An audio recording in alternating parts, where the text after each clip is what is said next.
मैं Rajiv Dubey Jamshedpur cooperative college Jamshedpur का एक शिक्षक, जिसकी पढ़ाने के साथ साथ लिखने की भी रुचि है। इसी लेखनी से एक रचना आपके सामने प्रस्तुत है, जिसका शीर्षक मैंने अर्जुन दिया है। महाभारत का वो किरदार जो सबसे शक्तिशाली था, उसके बावजूद संघर्षों से भरा हुआ था। अहंकार उसमें नहीं था, क्योंकि साक्षात ईश्वर उसके दोस्त थे, सखा थे, मित्र थे। तो कविता शुरू होती है, सज गया कुरुक्षेत्र अब, कौरव पांडव सब साथ खड़े। सज गया कुरुक्षेत्र अब, कौरव पांडव सब साथ खड़े। अकेला अर्जुन भी युद्ध में डटा हुआ। वह महाभारत कुछ और था, यह महाभारत कुछ और है। महाभारत जो द्वापर युग में हुई थी, उस महाभारत में अन्याय का प्रतीक दुर्योधन और कौरवों को माना गया और न्याय का प्रतीक पांडवों को माना गया।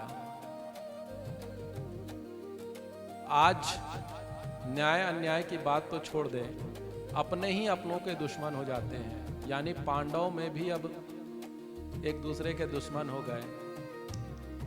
अब अर्जुन के सामने चुनौती है कि वो अपने ही भाइयों, अपने ही अपनों लोगों के साथ उसे युद्ध करना है और इस चुनौती से बाहर निकलना है, जीतना है। उस महाभारत में कौरव पांडव एक दूसरे से लड़े। इस महाभारत में कौरव पांडव से अकेला अर्जुन लड़े।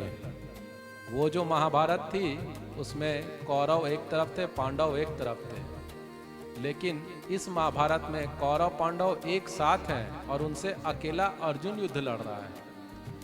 उस महाभारत में कृष्ण थे, गीता का ज्ञान बताने को, अर्जुन को राह दिखाने को।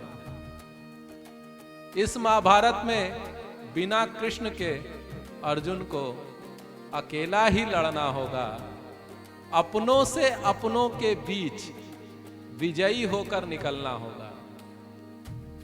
महाभारत तो है, लेकिन यहां अपने ही होंगे जो आपके दुश्मन हैं, उनको हराना भी है और आपको जीतना भी है। छल प्रपंच और कूटनीति सबका होगा वार। यहां छल प्रपंच और कूटनीति सबका होगा वार। यहां सबके सब अपने ही होंगे, पीठ पर छुरा भोंकने वाले। सबके सब अपने ही होंगे, पीठ पर छुरा भोंकने वाले। उस छल प्रपंच और कूटनीति से ना कोई कृष्ण बचाने वाला। इस युद्ध में अर्जुन को अकेला ही लड़ना होगा। अपनों से अपनों के बीच विजयी होकर निकलना होगा। उस महाभारत में कृष्ण थे, हर पल हर घड़ी अर्जुन को बताते थे कि ये करना चाहिए और ये नहीं करना चाहिए। पर यहाँ तो इस कलयुग में अर्जुन अकेला है, कृष्ण भी उसके साथ नहीं है। सब कुछ उसको अपने ही करना है। फिर भी परिस्थिति चाहे कैसी भी हो, हार नहीं मानना अर्जुन। चारों ओर अपने ही चक्रव्यूह रखे, तुम्हें हराने और गिराने को। चक्रव्यूह उस समय गुरु द्रोणाचार्य ने रचा था, जो अर्जुन के गुरु थे, और अर्जुन को मारने के लिए ही चक्रव्यूह रचा गया था। लेकिन अर्जुन की किस्मत थी कि अभिमन्यु उस चक्रव्यूह में जाता है और अर्जुन का बेटा अभिमन्यु मारा जाता है। तो अपने ही होते हैं आपके खिलाफ षड्यंत्र रचने वाले, चक्रव्यूह रचने वाले। चारों ओर अपने ही चक्रव्यूह रचे, तुम्हें हराने और गिराने को। अब कोई कृष्ण आने वाले, इस समय गीता का ज्ञान सिखाने को। चक्रव्यूह को पार तुम्हें ही करना होगा, विजयी तुमको होना होगा। अपनों से अपनों के बीच विजयी होकर निकलना होगा।